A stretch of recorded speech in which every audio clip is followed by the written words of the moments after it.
Yo, what's good? What's good out there? This is Up Court Vision once again, dropping another episode. We here with the great one, Donnie Tsunami, the OG, triple OG Money Dame, and we are Up Court Vision, bringing you another episode tonight. Hope this is reaching everybody well, and let's dive into it, fellas. We started off on the football side tonight. Should we be taking the Buffalo Bills more seriously as a team that could represent the AFC in the Super Bowl? Money Dame, it's on you, player.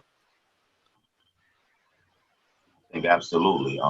Buffalo Bills went 10-7 last season. And when you look at the losses that they had no loss more than 7 points. All the losses were, you know, relatively real close games.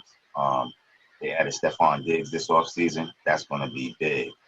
That's going to be big, to have that young quarterback in there. He's throwing to Stephon Diggs. Now you got a real number one with John Brown out there, too. They got some pieces over there. They got a nice little tight end, nice running game over there. And with the loss of Tom Brady in New England, you got to really look at that. That division is up for the taking. The AFC East. They're really up for the taking. So I think we should be looking at the Buffalo Bills. Tough defense. Beat some competitive teams. They beat the Cowboys this year, which I didn't think was going to happen, and beat them pretty handily. So I definitely want to say, Buffalo Bills, that's the team that we should definitely look out for. Yeah, I agree with you. The Stephon Diggs pickup was definitely huge, man. And they got Cole Beasley in the slot. You know what I'm saying? With, like you said, you already mentioned John Brown. And defense, they defense solid. They was solid last year. I think they'll be all right this year, man. So there ain't really too much to add on to that, man. With New England, unless Cam Newton do some, I don't really see Cam Newton making New England a threat that they were with Tom Brady, only because I feel like Tom Brady is on a different level than Cam Newton, with no disrespect to Cam, because he's a great quarterback. All right, so I think that they're a team that we need to pay more attention to, but I don't think they're serious Super Bowl contenders just yet. Last season, they was 10-6. They became 10-7 with the loss to Houston. I mean, they were the second team in the AFC East and were better playing the fourth quarter in overtime. They actually could have beat Houston because they really had that game sold up. That I feel like they made young, like their youth, especially like the quarterback Josh Allen, it showed in that fourth quarter in overtime. I don't think he represented himself well playing his best ball during that time. But the beauty about it is that like you could see the building blocks. In football, you can't cheat the process. You know what I'm saying? So you're going to go through your lumps. So I feel like I know they're going to be Super Bowl contenders when they make those little steps. So like the first thing, they need to win their conference. You know what I'm saying? Their division. They could win the AFC East. Like that'll be one check. You know what I'm saying? Because New England still was the champs in that division. You know what I mean? So they could win that. They could check that off. You go to the divisional round in the playoffs. Or you know what I'm saying, win a couple of playoff games, you check that off. I feel like as you keep on progressing, then I'll start taking them seriously as Super Bowl contenders. But I want to see them move. They're already moving in the right direction. I just want to see the continued growth before I could say, all right, they're a Super Bowl contender team. I like what they did during the offseason, like you guys already stated. You know what I mean? I like the direction that they're going in, but I just want to see them. I want to see them do a little bit more before I say they're Super Bowl contenders. So I like them, but I'm not taking them that seriously yet. I want to see them do those little things and keep on adding up so they could reach that point. I think an X factor for them gonna be their running game, man. Like when I look at the running backs on the team, they really don't jump out to be on paper. But with the firepower they got on the sides with the wide receiver, I mean, it should open it up for them to be able to really take advantage of that. So I think this team really go as far as the running game allows, because if they not really doing nothing, it's gonna be hard for Stephon and John to do their thing in the outfield. You know what I'm saying? So I I mean, think we really got to look at that. you got to remember too, Uh, Josh Allen's a dual threat quarterback, bro. You know what I mean? So like he also contributes to the running game. You know what I yeah. mean? I think that's like a good thing about him. Like when we talk about those dual threat quarterbacks, we got to make sure we talk about him too and add him in there because he could get it done with his arm and his legs. Money Dame, you have something to add? All right. Oh, absolutely. So we're gonna break down some stats right now, right? The first loss of the season came to New England in the fourth game, and I believe they lost to New England 16-10, right? Yep, it was Um, 16-10. the next loss was the Philadelphia Eagles. Um, well, actually, that was a blowout, 31-13. You know, so that was definitely their worst loss. But they lost to the Cleveland Browns 19-16. They lost to the Baltimore Ravens 24-17. They lost to the Patriots 24-17. Um, they did lose to the Jets at the end of the season, 13-6. And then they lost 22-19. So, like, the teams, if you look at the top teams that's in the AFC that are really competing for the Super Bowl, they lost to the Patriots by 6. They also lost to the Patriots by 7. They lost to the Baltimore Ravens by 7. They lost to the Houston Texans by 3. And there's one more team. Philly, The but Philly kind of Titans. smacked them. Yeah, but I'm talking about the teams that's more than likely in the AFC that they have to go through. Those are all competitive games, and it can go either way. So the addition of Stephon Diggs, I think that's big. And then when Tsunami was talking about the rushing game, first game they had 128 yards, second game 151 yards, third game 175 yards, fourth game 135 yards. Against the Titans, 109 yards, Dolphins 117 yards, Eagles 98 yards, the Redskins 122. Against Denver, your team, they had 244 rushing yards. You know what I mean? So they do have some running backs over there. They might not be the big names because they're young guys. The young guys that get it done. So watch out for this team. And Doug McDermott, he's a great coach. He's a great coach. He knows how to rally the troops. And it's going to be a tough out. It's really tough to play in Buffalo in the dead of winter. That's one of the coldest places. I don't know if you guys ever been to Buffalo, but I had the opportunity to go there playing junior college football. Coaching junior college football. And up there is the stadium I played at. It was right across the street from the Buffalo Bills Stadium. It is freezing up there. When I say freezing, it gets cold. So to go up there and have to contend with, a dual threat quarterback, arguably one of the top 10 receivers in the league, Stephon Diggs, a hell of a defense over there that's causing a lot of turnovers, a good running game. Yeah. They're going to be a tough out. They're going to be a tough out. And they took their lumps this year. So these are the building blocks right here. They took their lumps this year. This is the year that they should be able to get over the hump. You know what I mean? Buffalo's been waiting for a Super Bowl championship for a long time since I was a little kid, where they was knocking on the door about 3 years in a row. So it might be about 4 years that time. in a row. There you go. But Money Dame, this will say I agree with you. But with those building blocks, like you said, even though it was a close score in both games, they lost to the winners of the AFC East twice. You know what I mean? So that's what I'm saying. Before I say that, I want to see them win the AFC East first. And I want to see them beat New England. Yeah, I know Tom Brady's not there, but I still want to see them do that. Like, I want to see them go through that process. It's actually time. You know what I mean? If you watch both of those games, they were in both of those games. Mm-hmm. They had the opportunity and the ability to win both of those games. So, but that tells them. So they make mistakes that young teams make last year. Hence, in the play. That's what they named the big time receiver that they had last year. No, they didn't have one. There you go. So now you add that to the mix. Add that to the mix. Yeah, so, Now so you the might upgrade. now you're not going to be able to play certain defenses because now you got Cole Beasley and John Brown. John Brown stretching the field. You got Stephon Diggs running a lot of intermediate routes. You got Cole Beasley coming across the middle shallow. Like, you got to pick your poison. Who you going to let eat? And then you have a good running game. You get some play action added into that. Watch out for them boys, man. I think they got something to prove. We're gonna keep our eye on them this year and see if they can make those necessary improvements to be the team that I think we all think they can be. So, next question. So we know that Simmons is done he's out indefinitely. He got some stuff going on with his knee.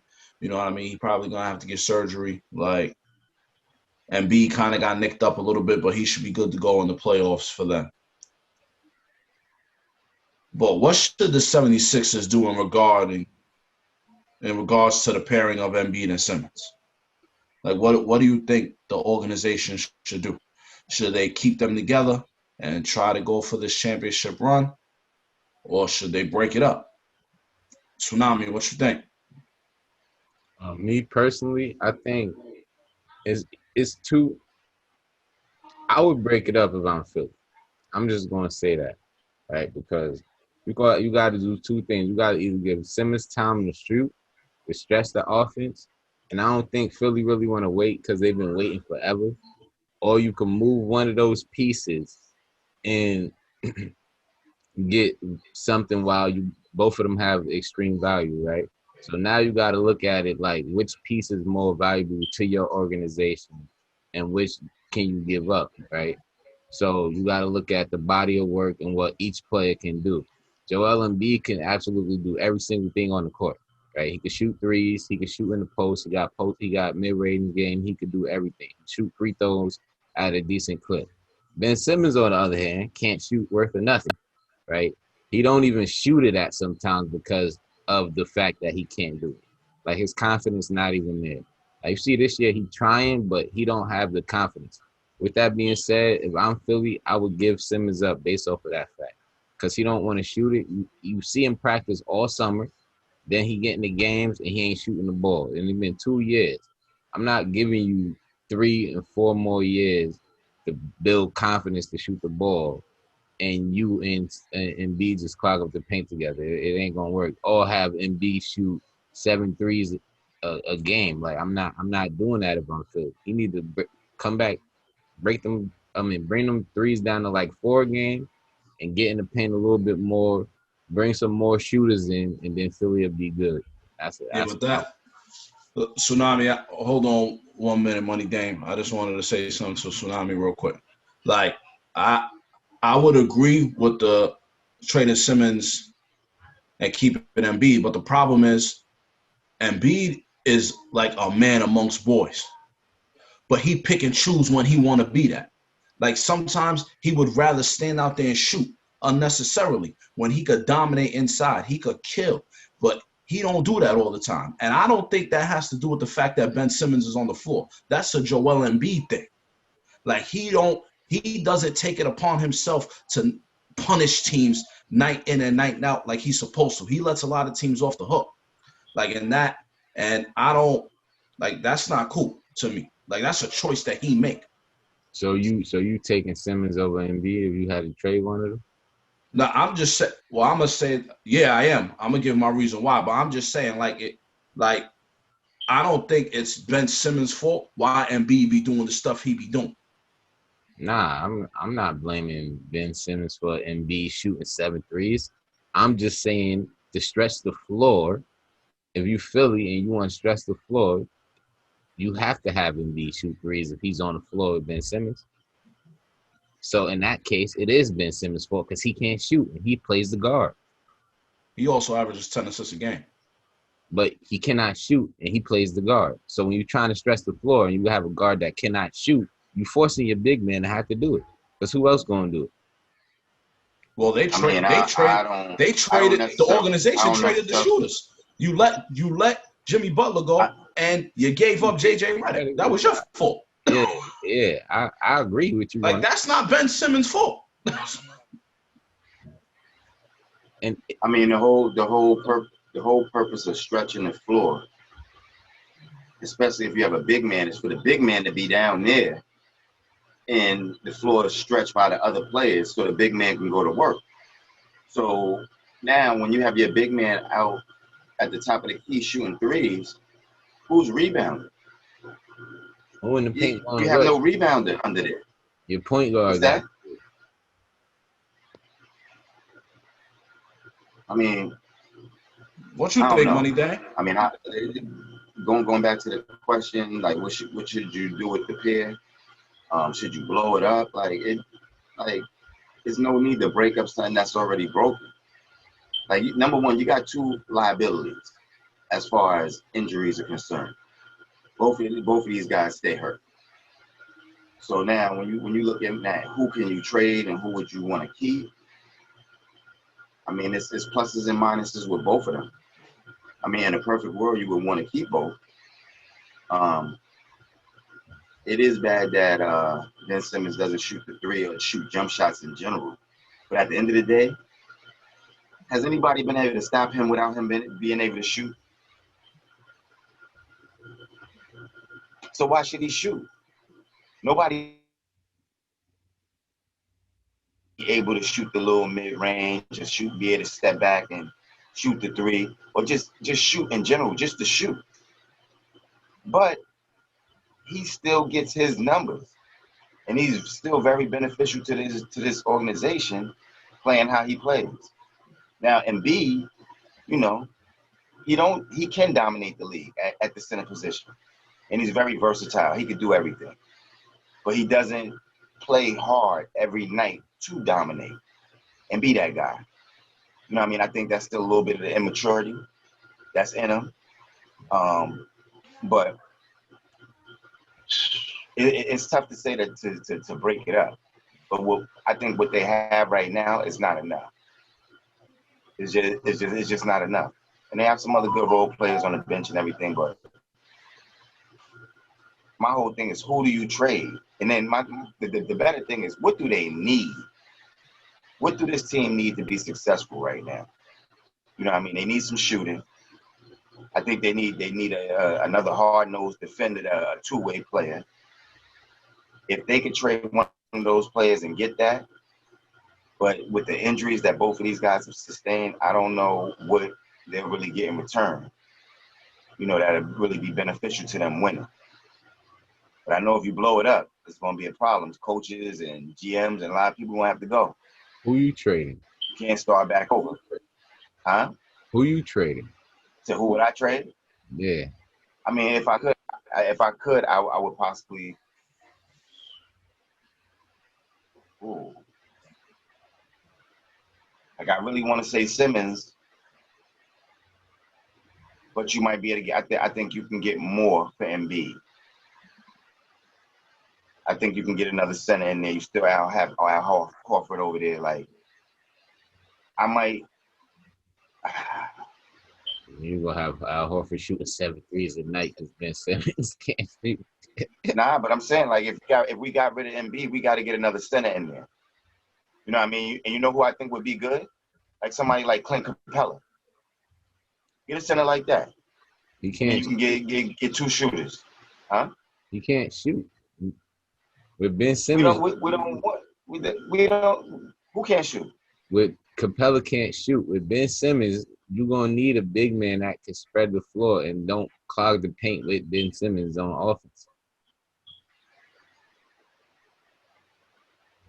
Clint Capella gonna clog the paint. That ain't gonna work. That's that. I mean, with him, it'll be a lot of high pick and roll.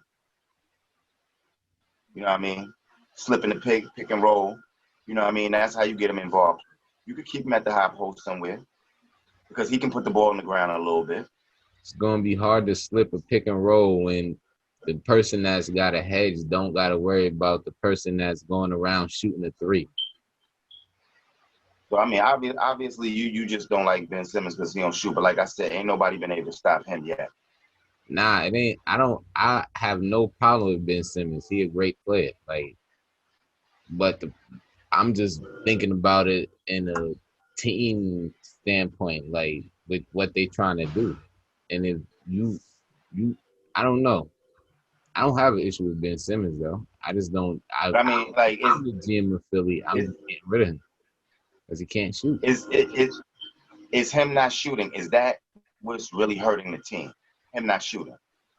Yeah. In the playoffs for the last couple of years, if you watch the games, they sag off him so far, and they clog the paint, and they can't do nothing because he try to force it in there, and it don't work. It work in the regular season, but it do not work in the playoffs. The same thing happened to Giannis Antetokounmpo. Once you clog up the paint, you force them to either shoot free throws or make a difficult layup. It don't work. You gotta be able to make a jump shot. But at the end of the day, that didn't seem to hurt them that much last year when they played Toronto. Because like I said, the only reason why Toronto won was about 4 bounces off the rim. Philly was there. So regardless of him not shooting, that didn't kill him that much. It was there against the defending champions. So I don't believe in that. I don't know. I don't. So I think that, right, so I think there's conflicted things going on. So before I get into it, like, I'm going to just talk kind of like about what we just discussed. So I think one thing that gets overlooked a lot is the fact that we all know Ben Simmons can't shoot. So if that's the case, he shouldn't be scoring. But what is he great at doing? He's still great at, even if you sag off of him, he still could get you to draw contact on him, and he could still get to the bucket.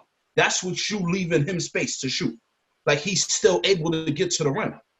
So, like, he already knows, he has mastered how to do that. Like, he could still get to the rack with the separation when you leaving him open for a shot. Like, he still has mastered how to do that. On top of that, he still runs the team. The team goes as he go, right? So everybody be like, oh, well, nah, they play much better when Simmons is hurt and Embiid's in the game. That's not true. They score more points. Their winning percentage goes down when Simmons isn't playing. Their winning percentage is lower. They win more when Ben Simmons is playing. So I think, like, people have that misconstrued because a lot of people say that. That's not the case. Their winning percentage is higher when Ben Simmons is on the floor. They score more points, but their winning percentage drops when it's just Embiid there. And people be like, nah, they good without Embiid. Without Simmons and just Embiid. That's not true. Like, I honestly think that time in Philly is up. Like, they're going to have to make a decision because I don't think that this pair could win the title, honestly. Like, first of all, as an organization, you messed up by letting Jimmy Butler and J.J. Redick go. That was a huge mistake. And then you brought in Al Horford, who absolutely does not fit well in with the team. Because now you got another dude who plays in the paint. Exactly. Yes, Al Horford could hit a mid-range jump shot. But at the end of the day, the pairing of Al, Ben, and Embiid, that wasn't smart. So I don't know what Elton Brand was doing. Like, to me, that wasn't smart. Like, they need Simmons to win because he's the floor general. But they also need Embiid to not shoot as much. They need him to dominate inside. He should be averaging 30 and 15 easy. Yeah, but that I think like so go ahead, Money Dan. I'm just saying, I think when you think about it, like, if you're gonna pair Embiid with Horford, you would want Horford to play the 4. Horford don't want to play the 4. I ain't really asking what he want to do. No, I'm saying, but that's another part. That's another part of the issue. Horford don't want to play. So Horford want to play center. Yeah. Like, that's what I'm saying. They should have never got him. Like, it was bad. What they did this offseason was bad, bro. It was bad for the team. I don't know what Elton Brand was thinking. So I was. I don't know. I don't. My boy Ben Simmons shoot like 50% from the free throw line. So he can't hit an outside jump shot or a free throw. And that's the man you want to keep because he good at running the team. Even though you can trade him and get somebody that can equally be as good as running the team as he could and shoot a jump shot and make free throws. Who you think you're gonna get more for? Embiid or Simmons? I mean, I wouldn't really look at it how much I could get because Philly But already. that's the whole point of making the trade, though. Can I finish my point? Go ahead. I wouldn't be looking at how many pieces I can get. I would be looking at the quality of the piece. And you could get a good quality piece from either one of those guys. You understand what I'm saying? But you're gonna get more quality. You're gonna get more quality for Embiid than you are for Simmons. Anything else after that is just icing on the cake. Like pretty much what you want to do is get somebody in that's gonna strengthen your weaknesses, right? So you want somebody that can still run a team like Ben Simmons, hit threes and free throws. It's somebody out there. It's people out there. I gotta look at numbers in trades and all that. I didn't actually do that because I didn't think we. But we not like when you're looking at it from an organization. Anything else after that would be good. Like you feel me? So you really trying to think about what will better your team and replacing. If you're gonna replace Simmons, right? You gotta replace obviously what he do as a floor leader. So you gotta bring in a guard that can do that, but also can shoot and make free throws. There's a bunch of guards out there. I'm not a bunch, but it's some guards out there that could do that. So that's all-star caliber. That's why I said it's not a bunch, but there's some guards out there that could do it. So this is my thing. Like when you're looking at it from an organizational standpoint, you're not like you don't want to trade a 1-for-1. No, I said I don't want to trade a 1-for-1. That is good money.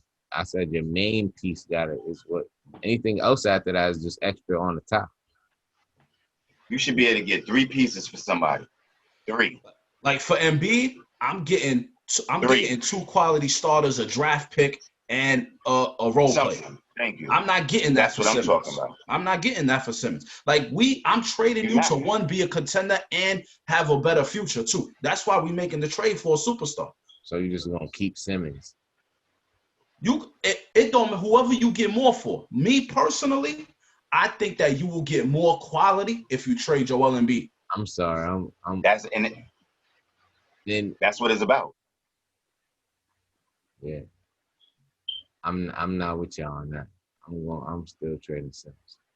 I respect it. I mean, at the end of the day, when like I said, if you're looking at it from an organizational standpoint, you're not looking at who you like so much and all that. You're looking at can I get more for? It's about value in the player and who I can get more for. Who's gonna bring me back more? If I'm letting anybody go, right? I'm definitely keying in on these are the characteristics that we need in this player. These are our weaknesses. These are our strengths. This is what we need them to bring to the team. But at the end of the day, if I'm trading somebody, I'm trying to get something back for it. I'm not doing a 1-for-1, or I'm not doing a 1 for 1.5. It's about value, and whoever has more value, that's who got to get up out of there. I don't think y'all hearing me because y'all keep talking about. I don't know why I keep talking about liking anything. I never said anything about liking anybody. So you think that you're going to get more value for Simmons? What I'm saying is strictly on what I would do as a GM. Me personally, as a GM. I would think about how I could make my team get over the hump. And it ain't with Simmons, with him shooting 50% at the line and him holding the ball all the time. He can't shoot a 3. I'm not doing it. I'm trading him to get somebody that can hold the ball, get fouled, and make a free throw. Okay, hit a 3 when we need a 3. He can't do that. And my team is good, so I'm not gonna go backwards to get a couple of pieces. I'm not gonna do that.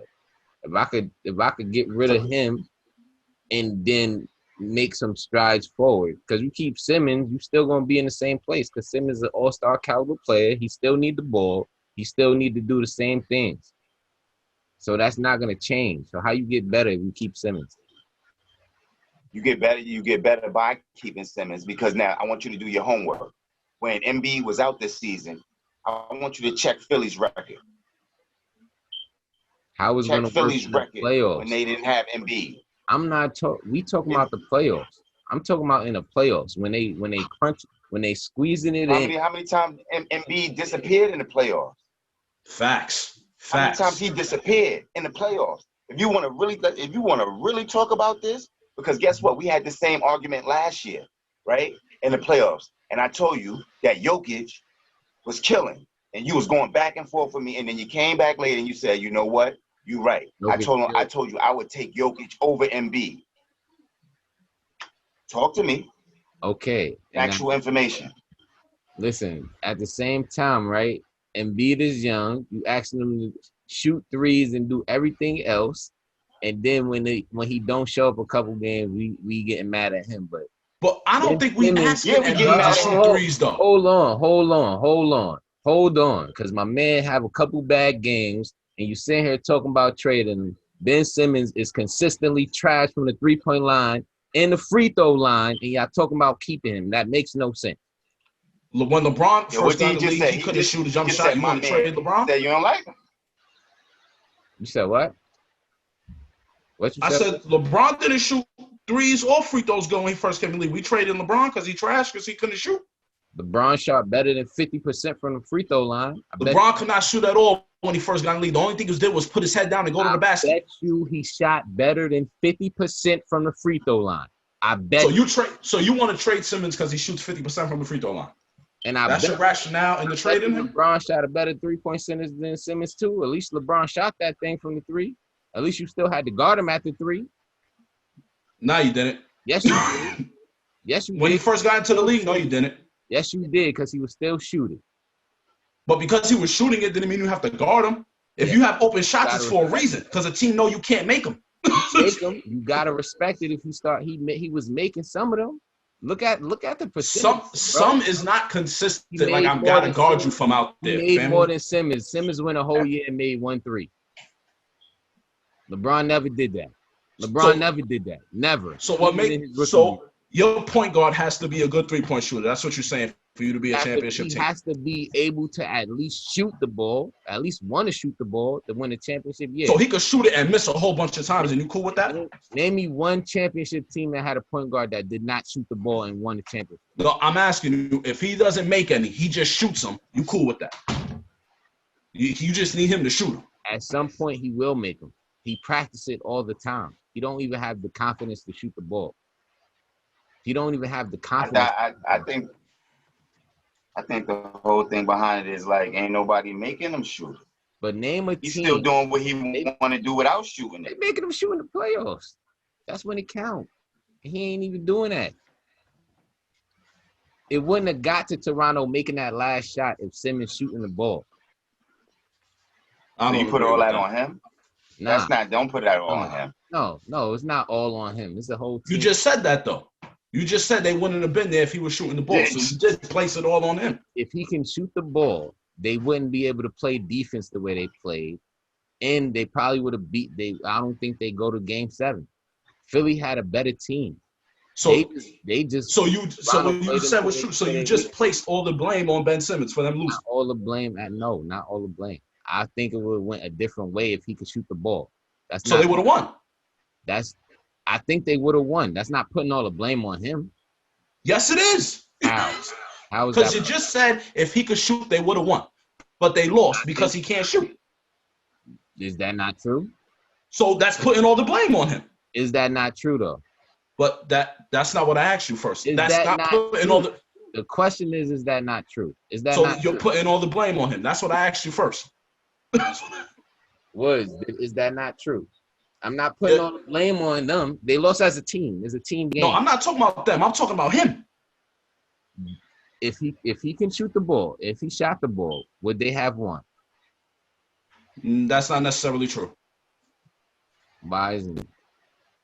Because him not being able to shoot has nothing to do with them being in that situation. That if he could shoot, that means somebody else might have not scored somewhere in the game. That's how the game play out. So just because he made some shots doesn't mean other things in the game wouldn't or would not have happened. All right, but you could just play 4 and 5 in the paint and let that one dude sit out there on the top because you know he ain't gonna do nothing. All right. Then if he guess what? If that's the case, get a foul. If that's the case, then Philly would never win. What a threat! Simmons is nice. Simmons is nice. He just can't shoot the ball. But that's okay. We've all agreed that he can't shoot the ball, but at the end of the day, if what Also you just agreeing said that was correct, and you just sit and you sit 5 people in the paint, why haven't somebody did that to stop Philly? they have. That's why they don't win championships. Watch the games in But the that's not playoffs. why they lost to Look at what Toronto. they do in the playoffs. That's not how That's not Toronto why they played lost them. to Toronto because of Ben Exactly. Simmons. That's not how Toronto. That's not how Toronto played them. How did Toronto? And That's they not why they still lost. even if Toronto did play them like that, they still almost lost. The only reason they won is because Kawhi hit one of the greatest, luckiest shots from the corner in NBA history. So even without a jump shot, they still should have beaten It was Toronto. right there. Even without Ben Simmons with a jump shot, they still should have beat Toronto. That shot was lucky, and Kawhi's my boy. You see how many times that thing hit the rim? Yeah, I'm sorry. That was luck. At the same time, I'm not changing. You can't change my mind on this. Simmons just not it, bro. I feel you. Unless he do some Brandon Ingram and just switch it up. 3 years in the league, LeBron was not doing this, bro. He was not shooting 50% from the line and making 1 3 for the whole season. If LeBron did that, please show me where he did that at. So even comparing them to LeBron, Right, so you I'm not saying.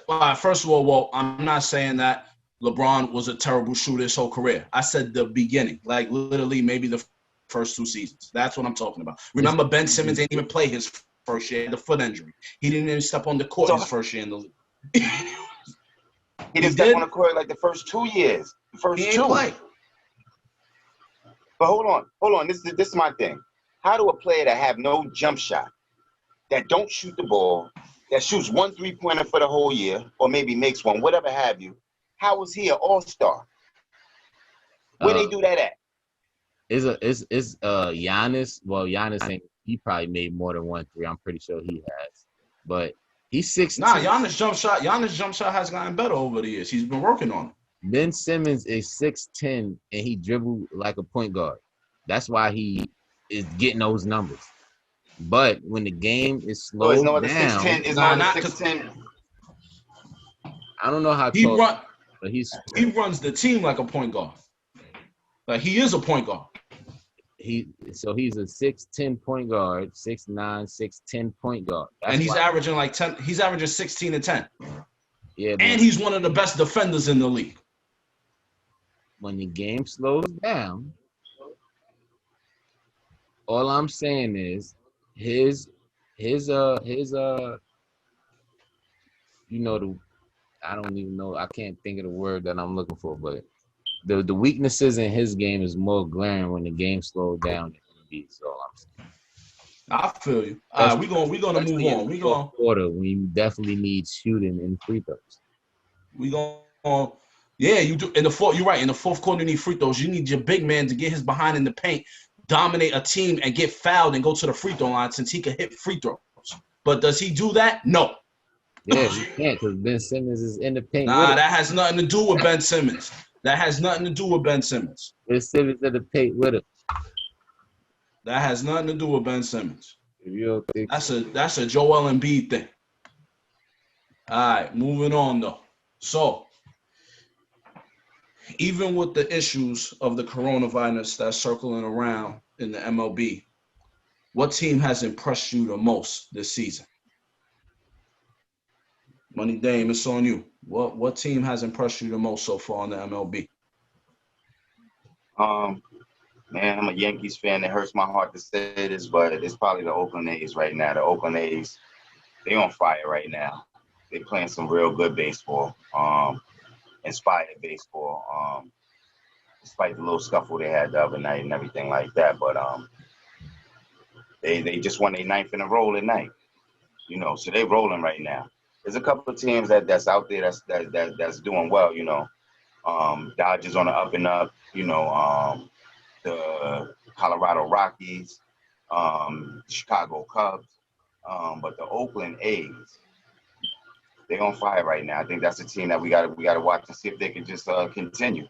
That's all the bats have to do is be hot at the right time and the pitching come through at the right time. And it seems like even though they might not have been doing as well before, right now These guys is on fire. Watch out for them. Tsunami, what you think? What team has impressed you the most this season?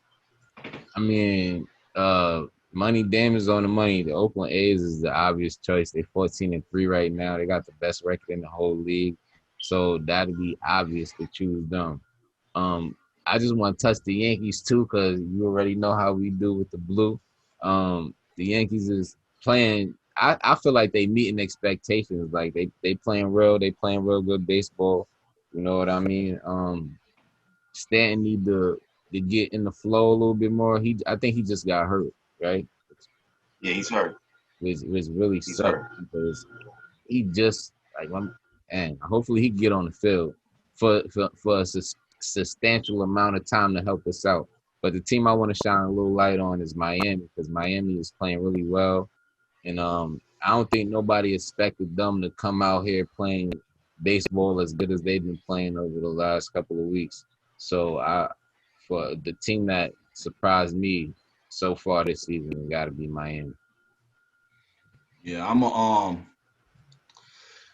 like, this is I would say like an obvious answer, but like the team that really has been impressing me the most this season is the Yankees. I mean, like, we know that lineup is crazy. Yes, sir. But the money that they spent on Garrett Cole is looking like money well spent. Like, he 3-0, like he's doing his job as the ace of that rotation. Mm-hmm. The Yankees are averaging about 5 runs a game. I mean, that lineup is vicious. Like, even when people hurt, that lineup is still mean. Like, you know what I'm saying? To me, I just feel like this is championship or bust for the Yankees. Like, if COVID don't stop the season, if the Yankees don't win it all, then the season was awful. Like, that's the type of lineup they have to me. And with the addition of Garrett Cole, like, he took their team to already good team. Like, he took them to another level. Like, he's doing his job out there. A lot of times you be paying people and sometimes they come out and stink it up. You know what I'm saying? Like, this dude, like, he's playing for that. He's playing. That check is looking real good because he's looking real good. And I just think, like, that lineup gives a opposing starting pitcher nightmares. Like, how do you pitch around that thing? Like, seriously, like, how do you pitch around that? Like, they hit for power. They could play any style. They could do whatever you want. They could give it up however you want. Like, those guys, man, that they are impressive. And they, obviously I'm a Mets fan, but I think the Yankees are going to win it all this year. Like, I'm very confident in what they have going on over there. I'll say this before we go to the next topic real quick. Cole is definitely killing it. But right now with COVID, it ain't really the real Yankee Stadium in a way. The stadium bring that pressure to quarterbacks and hitters like is known. So obviously I'm gonna enjoy him being able to focus more and show us his true potential. And then I'm intrigued to see how he's gonna perform under the pressure of the New York Lights.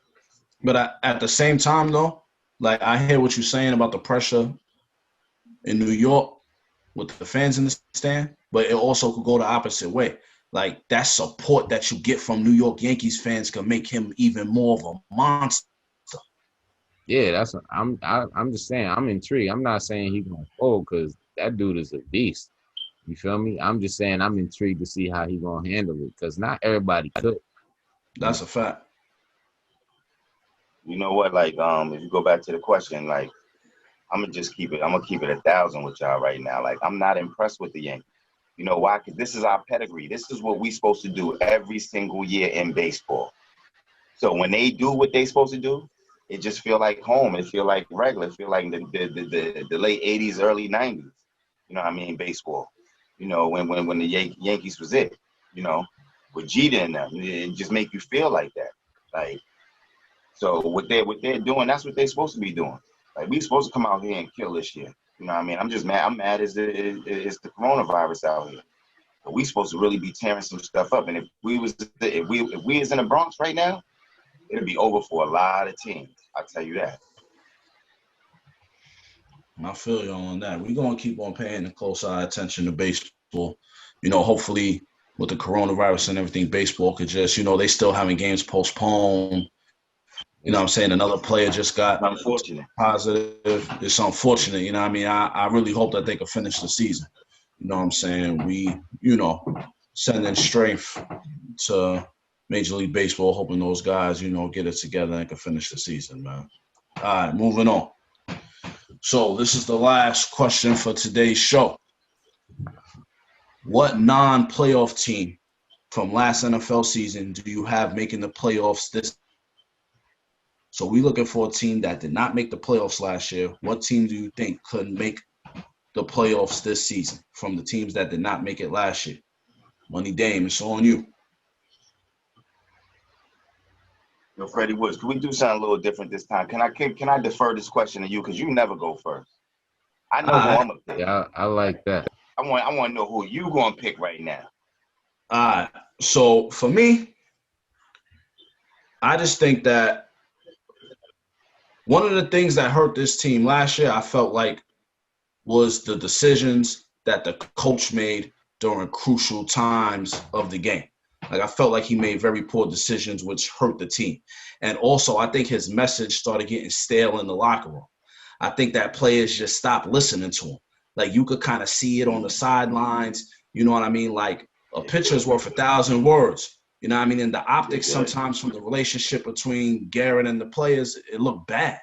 Like, you know what I'm saying? And I think that the addition of Mike McCarthy, I think is gonna help the Cowboys.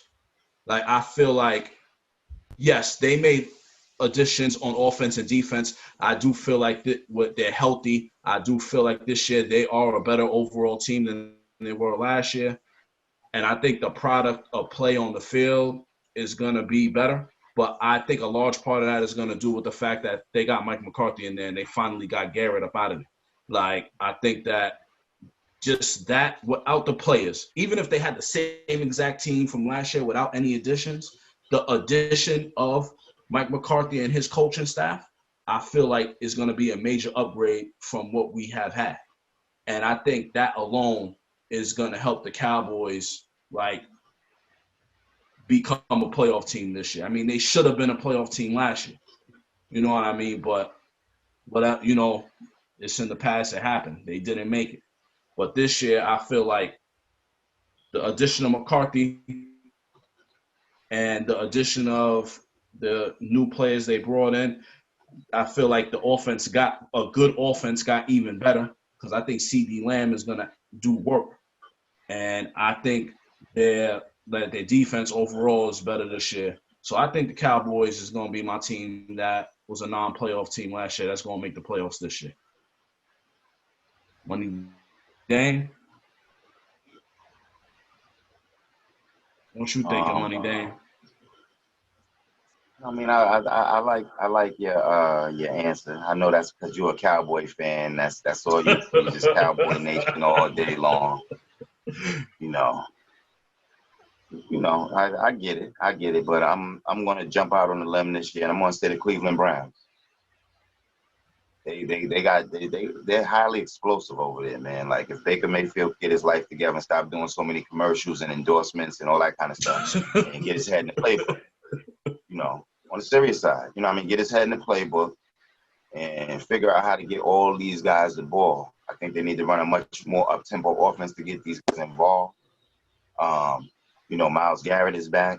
I think they signed him to a multi-million-dollar deal. Yeah. The only thing I would be a little bit concerned about with the Browns is the new coach and what type of coach he's going to bring in and the players buy-in. But I think this could be a scary team. Even though they're in a tough division. With the teams that they're going to have to see with Pittsburgh and Baltimore, and who else is in that division? Pittsburgh, Baltimore, and Cincinnati. Cincinnati. So when you look at it, it's going to be tough over there. But at the end of the day, like, they got it. They got some speed. They got athleticism. I'm taking the Cleveland Browns. I just think. Hold on one second, Tsunami. My fault. I'm gonna just chime in real quick. I agree, but I just think it's real hard when your quarterback has had 3 different offenses to learn with 3 new head coaches, 3 different offense coordinators. I feel like I know we put in, like this is 30 in the league. Baker Mayfield need to show his stuff, like you said, but I mean, like you ask him to learn a whole new another offense now this year, like that's a lot. He don't have no stability over there. Well, I'm not gonna lie. What I got on my notes is the same thing Money Dame got on his notes, and that is that the Cleveland Browns is gonna make it to the playoffs, man. And I get what you're saying that Baker Mayfield got his third system to learn, but this is also his third year as a pro. He get his third year seeing defenses, his third year being able to make reads. I think he come out and he showed a much more mature side of Baker Mayfield than we've seen in the past 2 years. And hopefully Odell show us a much more mature side of himself too. I thought he would do that with the fact that he going and play with his old college buddy Landry, but it didn't really prove last year. So hopefully, he keep his head on. Baker Mayfield focus up. And I think with them two doing that, they could really make some noise over there in Cleveland, man. For real. I don't necessarily think he was immature last year though. I just think they was a bad team. I mean, not even a bad team. I don't think they was winning at the level that he wanted them to win. But he didn't I don't think he was acting as doing stuff like he was doing in New York. You know what I'm saying? I mean, well, it's not as magnified because he's not in New York either. I just think the cohesion on the offense wasn't there. When you look at it, when they went into minicamp last year, Odell came over, he didn't participate. So, I mean, you want to get on the same page with these guys doing, OTAs, the off-season training activities and things of that nature. And, you gotta know where people is going to take their steps and, break down the defenses and all that kind of stuff. And also the Kareem Hunt, he was suspended and didn't play the first part of the season. So you got to look at all these things play a big role in how a team is going to do. And, hopefully they've been able to, get together and learn each other a lot more. But like I said earlier, you're going to have to play a fast-paced type of offense, which Baker Mayfield kind of played in college anyway. So I would say rather than, coach coming in and bringing in a system, you need to kind of sit down with Baker. You need to sit down with Landry. You need to sit down with Odell. You need to sit down with Kareem Hunt and find out what those guys do best. And kind of like I said this in an earlier episode, you got to cater to that. I want to put my guys in the best possible situation to be successful. How are we going to do that? And I think if they can come together with that and find a way to get everybody's hands on the ball and you don't know where the ball is going to be and you spreading out the ball, it's going to get the defense nightmares. On a one-on-one tip, who you going to guard? You're not going to you can't guard everybody. Cleveland Browns. Stance. Dog pound back. Think about what you think about the Lions? Nobody think about no Lions, man. Nobody, they are what they are. I like Stafford though. He's a gunslinger. But you know what I mean, you get what you get when y'all they did what they did to Megatron. They get what they get. Sorry. Anybody else? Anybody else want to throw out some names? I mean, I'm a Cowboys fan, so in no way, shape, form, or fashion am I a Pittsburgh Steelers fan. You know what I mean? But here we go. I don't know, fam. Like, I don't know if Big Bingo. All that being said, I still I don't know. And maybe it's not even because I like the Steelers. I just really like Mike Tomlin, bro. Like, I just think he's a great coach. Like, and I don't know, fam. Like, for some reason, I couldn't tell you what it is because I don't really even watch them play like that. So I can't sit here and give you an in-depth analysis on what statistically going to do. I just feel like for some reason, I just have this innate feeling that they're going to make the playoffs this year. And I feel like they're the second best team in that division with Cleveland and Baltimore and Cincinnati. Like, I just feel like they're going to be the second best team. Like, who's their running back? Yeah. Who they running back? Homeboy. Dude that took over for Le'Veon Bell. Yeah. See, you wanted to really say Le'Veon. And you remember, but you thinking about the old days Pittsburgh Steelers. Nah. I'm thinking about what they was last year. When they almost made the playoffs with Duck Hodges as the quarterback. And his name Connor. That was watered down. Ew. You really brought up Duck Hodges? Ew. Man, they almost made the, but did they not almost make the playoffs with him though? That's his Pittsburgh fandom speaking. No, that's not. That's just me speaking football. Listen, man, at the end of the day, I know it's a win column. That's the left-hand column. It's a loss column, the right-hand column. I ain't never seen no A column for almost. James Conner is the running back. Yeah, James Conner, exactly. But he's no Le'Veon Bell. I mean, of course he's not wearing. I said Conner like 1,000 times. You thought he was going to be better than Le'Veon Bell? You thought he was going to be better than Le'Veon Bell? No, I didn't think that, but I'm just saying, like, that's why they're not going to win the playoffs. I mean, that's why they're not going to make the playoffs. They're not making the playoffs. Not happening. You keep talking about these Pittsburgh Steelers. I'm just saying, man. I'm just saying what I see. That's all. Just saying what I see. I mean, at the end of the day, if they don't make it, they don't make it. I don't care as long as my Cowboys make the playoffs. Like, that's what's most important. After that, everybody else can have a nice day. Those guys, man. I'm gonna tell you the truth. I don't believe in them. We don't believe you. You need more people. That's how I feel about them. Respect it. So you don't think the Cowboys can make the playoffs next year? Who, the Cowboys? Of course they should. They should be right there. I'm looking forward to that.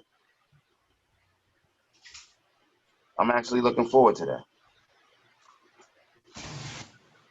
Yeah, we're gonna see. I think this is gonna be, but that's another situation where, you know what I mean, we don't not even sure if that season actually gonna happen. So, you know what I mean, that's another thing. We hoping that season happens. You know what I'm saying? So we all making these predictions predicating on the fact that we hoping that the season actually even happens. For real. You know what I mean? But yo, fellas, thanks for coming on today. We had another great show. You know what I mean? I appreciate you brothers for being on.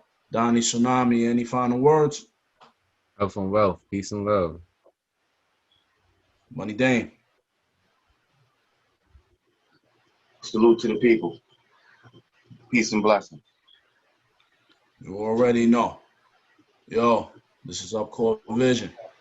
We out. I'll holler.